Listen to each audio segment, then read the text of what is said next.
Guys, स्वागत है आपके मेरे एक और नए वीडियो में। आशा करती हूँ आप सब अच्छे होंगे, मैं भी ठीक हूँ। तो गाइस, जैसे कि आज शिवानी का ब्लॉग आया, देखकर बहुत दुख हुआ और बहुत ज़्यादा इमोशनल वाला वीडियो था। आज उसका हंसी मजाक भी था, अपने उसके जीजा वगैरह आए थे तो उनको लेके थोड़ा हंसी मजाक भी था, लेकिन बाद में बहुत ही इमोशनल वाला था कि वही सारी चीज़ें फिर से ताज़ा हो गई जो कुछ महीनों पहले बहुत ज़्यादा दुख हुआ था ये सब चीज़ें देखकर। और उन्हीं लोगों को फिर से रोता हुआ देखकर सभी लोगों की आंखें नम हो गईं। खासकर उन बाबा को देखकर मुझे बहुत बुरा लगा, गोरेलाल के जो पिताजी हैं उनको देखकर, कि परसों की वीडियो में शिवानी ने उनको कितना हंसाते हुए दिखाया था। और शिवानी ने ये भी बोला था कि आज बहुत दिनों के बाद मम्मा इस तरीके से हंसे हैं, खुलकर हंसे हैं।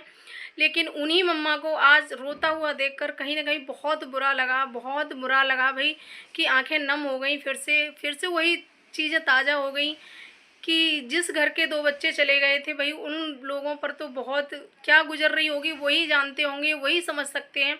कि कहते हैं ना कि जिसका दुख है वही समझ सकता है। हम तुम तो सिर्फ उन्हें देखकर दुखी हो जाते हैं बस, लेकिन जिन पर वो दुख बीता है वो ही समझ सकते हैं कि वो किस दुख से उभर रहे हैं, उभरने की कोशिश करते हैं। देखो, हंसता सभी है, कहते हैं ना कि कुछ चीज़ें धुंधला हो जाती हैं, मतलब यादें धुंधली पड़ जाती हैं लेकिन भुलाई नहीं जा सकती। वही है कि वो हंसते भी हैं और खाना भी खाते हैं, सब कुछ करते हैं, लेकिन उनके दिमाग से वो चीज़ें नहीं निकलती हैं। जब वो अपने बच्चे की फ़ोटो देखते होंगे, जब अपने बच्चे के कपड़े देखते होंगे, बहुत सारी ऐसी चीज़ें हैं जो घर में होती हैं बच्चों की, उन्हें देखते होंगे और तब तब उनका कलेजा फटता होगा।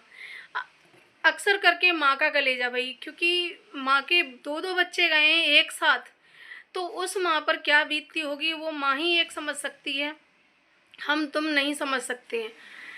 तो गाइस, आज फिर से इतना ख़राब लगा और उन्हें देखकर हमें भी बहुत, मतलब आंखें नम हुई हमारी भी, और कहीं ना कहीं बुरा भी लगा। देखो, ये बात सत्य है कि मृत्यु सबकी आती है, एक समय ऐसा आता है कि सबको ये दुनिया छोड़कर जाना होता है। जैसा कि शिवानी ने बोला और हम भी बोल रहे हैं कि एक समय ऐसा है कि कोई भी इस दुनिया में अमर नहीं है, सबको ये दुनिया छोड़कर जाना है। लेकिन एक समय होता है हर चीज़ का, तो वही चीज़ है कि समय समय पर चीज़ें अच्छी लगती हैं और बिना समय के चीज़ें हो जाती हैं वो चीज़ें ख़राब लगती हैं। जैसे कि उनके दो बच्चों का जाना समय से पहले, ये कहीं ना कहीं खटक रहा है उनको और उनके परिवार को। जाना सबको है भाई, एक दिन सबका एक मुट्ठी रेख सबकी बननी है, लेकिन समय से पहले नहीं। सारी चीज़ें समय पर ही अच्छी लगती हैं। तो आज उनके बाबा को देखकर बहुत रोना आया, गोरेलाल भैया के पिताजी को देखकर, और उनकी मम्मी को देखकर मुझे बहुत बुरा लगता है। कहीं ना कहीं उनकी मम्मी का दुख मुझसे नहीं देखा जाता कि जब वो रोती है ना तो बहुत, मतलब उनको देखकर बहुत रोना आता है। तो यही चीज़ें हैं गाइस कि कभी कभी यादें फिर से ताज़ा हो गई। आज फिर से वही चीज़ें आंखों के सामने घूमने लगीं, वही पूनम और प्यारे लाल का चेहरा फिर से आंखों के सामने आ गया एक बार।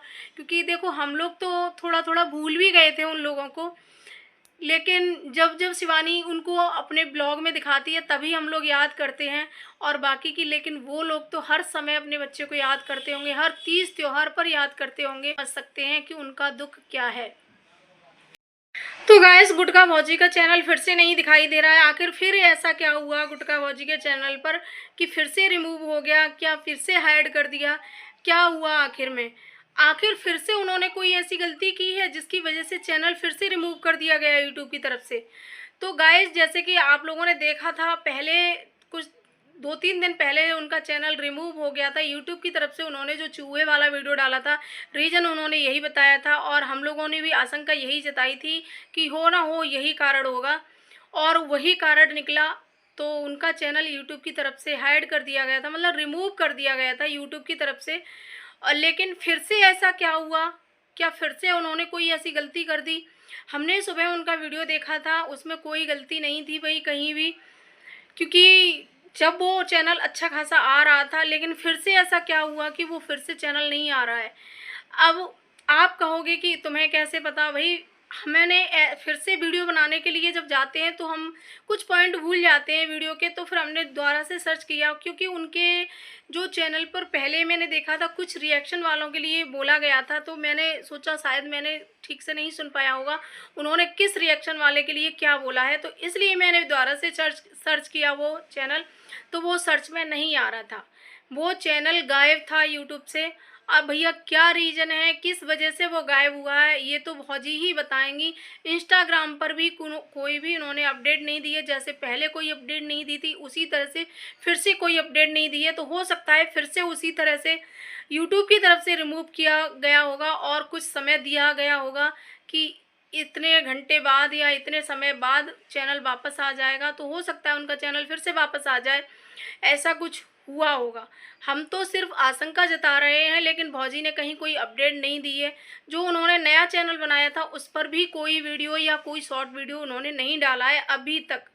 जब मैं ये वीडियो शूट कर रही हूँ तब तक कोई वीडियो नहीं डाला है।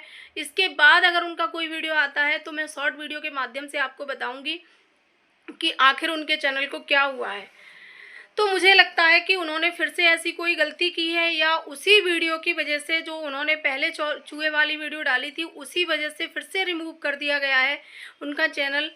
तो भाई अगर ऐसा कुछ हुआ है तो अगर उनका चैनल वापस आ जाए तो अच्छी बात है, क्योंकि भाई अब देखिए किसी की भी रोजी रोटी नहीं छीननी चाहिए, क्योंकि उनका एकमात्र सहारा वही है। उनके पति भी कमाते हैं, 10-12 हज़ार रुपये बता रही हैं वो कमाते हैं, लेकिन अभी उनकी आर्थिक स्थिति इतनी ख़राब है, इतनी बहुत ज़्यादा, उन्हें बहुत ज़्यादा सख्त ज़रूरत है अपने उस चैनल की।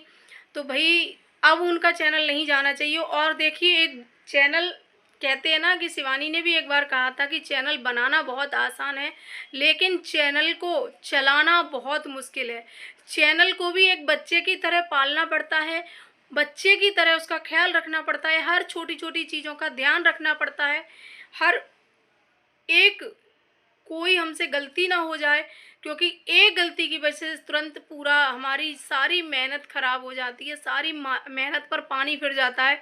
तो हर छोटी छोटी चीज़ें हमें ध्यान रखनी पड़ती हैं कि हमें कब क्या बोलना है यूट्यूब पर, कब कैसी वीडियो डालनी है यूट्यूब पर, तो ये सारी चीज़ों का ध्यान रखना होता है। चैनल बनाना बहुत आसान है, लेकिन चैनल को चलाना उससे मुश्किल होता है।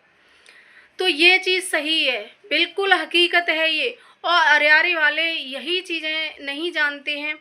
हालांकि में ये लोग इतने पढ़े लिखे नहीं हैं, तो इसलिए ये नहीं जानते हैं कि क्या डालना चाहिए, क्या बोलना चाहिए, क्या नहीं बोलना चाहिए।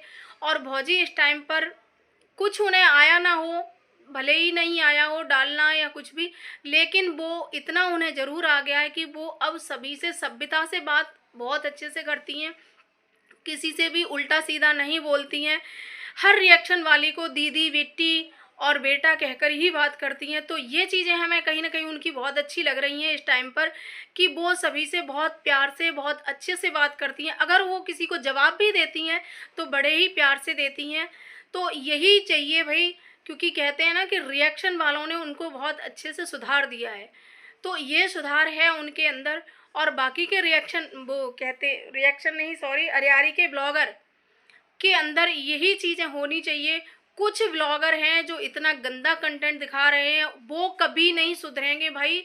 चाहे उनके ऊपर चाहे कितने भी रिएक्शन वाले रिएक्शन वीडियो बना लें, चाहे उन्हें कितना भी बुरा भला बोल लें, चाहे उन्हें कितना भी सुधारने की कोशिश करें, लेकिन एक बिलौटा और बिलौटी वो कभी नहीं सुधरेंगे भाई। वो जैसा अपना दिखा रहे हैं, वो ये समझते हैं हम सबसे अच्छा बेस्ट दे रहे हैं, सबसे अच्छा बोल रहे हैं, सबसे ढंग का बोल रहे हैं, तो वो कभी नहीं सुधरेंगे। बाकी की गुटखा भौजी में बहुत सुधार दिखाई दे रहा है भाई। आप लोगों ने देखा होगा कि पहले कैसे बोलती थी, किस टोन में बात करती थी, लेकिन अब उस टोन में बात नहीं करती हैं। तो ये कहीं ना कहीं रिएक्शन वालों की पावर का असर है। और भाई लेकिन ये बिलौटा और इस बिलौटी जो शादी रचा रही है, इन पर कोई असर नहीं होता है, क्योंकि इन्होंने इतनी बेशर्माई लाद ली है अपने ऊपर कि इनकी अकल पर इतनी गंद पड़ गई है, इनकी अकल पर, कि इनकी जब वो गंद हटेगी तब भी इन्हें कुछ नहीं दिखाई देगा। इन्हें नहीं दिखाई देता है कुछ भी, इन्हें उस गांव का नाम मट्टी में पलीत करना है, क्योंकि इन्हें शिवानी का नाम तो बदनाम नहीं कर पाए, तो अब इन्होंने सोचा है कि हम उस गांव का ही नाम खराब कर दें। ठीक है। इन्होंने कोशिश तो शिवानी के नाम को खराब करने की बहुत की थी, बहुत ताकत लगाई थी, जिसमें इनके 2-2 3-3 चैनल चले गए थे। इन्होंने पूरी ताकत लगा दी थी शिवानी को नाम को खराब करने में, लेकिन वहाँ उसका तो बाल भी बांका नहीं कर पाए। अब इन्होंने सोच लिया है कि अब हम उस गांव का नाम खराब करेंगे, इस तरह से, इस गंदी तरीके से, इस तरह के वीडियो ला कर कि बुढ़ापे में शादी रचाना, ये शादी वाले ड्रामे करना, ये सब चीज़ें करके लोग हम पर हंसेंगे, थूकेंगे। तो ये चीज़ें अब ये कर रही हैं। बताओ शिवानी को इस चीज़ से कितनी शर्म लग रही होगी कि बताओ मैंने इतनी अच्छी खासी इन लोगों की इमेज बनाई थी, इस गांव का कितना नाम कमाया था। देखिए वीडियो तो बहुत लोग बनाते हैं, यूट्यूबर बहुत लोग हैं, लेकिन हमें आज तक किसी भी यूट्यूबर के गांव का नाम नहीं पता है शिवानी के अलावा। क्योंकि शिवानी ने अपने साथ साथ अपने गांव का नाम भी ऊंचा किया है, अपने क्षेत्र का नाम भी ऊंचा किया है। उसके क्षेत्र को भी सभी लोग जानते हैं कि किस क्षेत्र से आती है शिवानी, और कोई ब्लॉगर को कोई नहीं जानता है कि किस क्षेत्र का है, किस गांव का है, कहाँ का रहने वाला है, किसी को नहीं जानता। लेकिन एकमात्र शिवानी ऐसी है जिसको उसके क्षेत्र, उसके गांव, उसके मोहल्ले सब लोग जानते हैं, सबको जानते हैं सभी लोग। उसकी पूरी ऑडियंस सबको जानती है, उसके मोहल्ले वालों को भी जानती है, उसके घर परिवार वालों को भी जानती है, उसके गांव क्षेत्र को भी जानती है। तो भाई इन्होंने अब कसम खा ली है कि हम उस गांव का नाम मिट्टी में मिला के रहेंगे जो शिवानी ने इतनी ऊंचाइयों पर लाकर खड़ा कर दिया। जिस अरियारी गांव को बिग बॉस तक में सबने जाना है, उस गांव के नाम को अब ये खराब करने पर तुले हुए हैं। तो भाई इस सब में आपकी क्या राय है, कमेंट करके मुझे ज़रूर बताना कि ये लोग क्यों नहीं सुधर रहे हैं। ज़रूर बताना कमेंट करके, अपनी अपनी राय ज़रूर देना। और अगर मेरा वीडियो अच्छा लगे तो लाइक कमेंट शेयर करना, चैनल भी सब्सक्राइब कर लेना। मिलते हैं नेक्स्ट वीडियो में, तब तक के लिए बाय बाय।